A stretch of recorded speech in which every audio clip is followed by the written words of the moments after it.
Learn to move on. I've got some bad news. Life is unfair. Worse still, it has its own schedule. That's right, it has its own agenda. It's not going to wait around for you. It's just going to keep on keeping on. This is why you can't always get what you want when you want it. Accepting your flaws and allowing self-love to flower in your life and empower you requires learning to move on.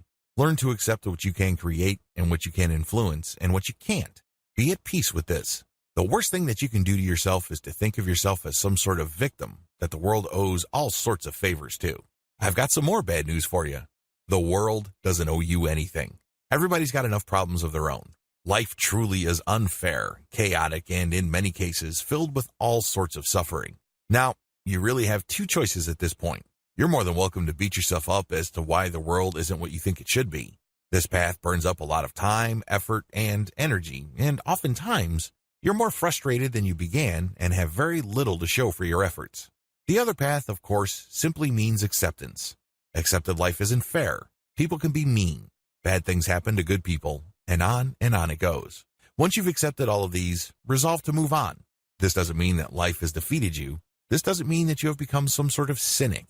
Instead, this is a moment of learning. It's a moment of truth. You learn to accept what you can create and what you can influence. That's the best you can do.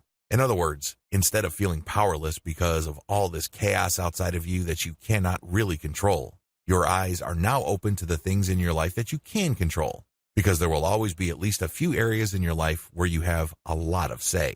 Focus on those. That's how you move on. You move on by focusing on what you can create, control, or influence.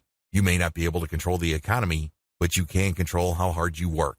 You may not be able to control whether your boss would be eager to promote, but you can control the value you bring to the table as far as work is concerned.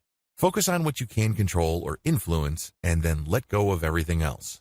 This has a paradoxical effect because when you do that, you feel more empowered. This really should not be a surprise because you free up a lot of the emotional energy that you used to burn up, worrying about stuff that you can't control. You then redirect all that energy to the things you can take care of in the here and now. This is how you discover the freedom and joy in moving on.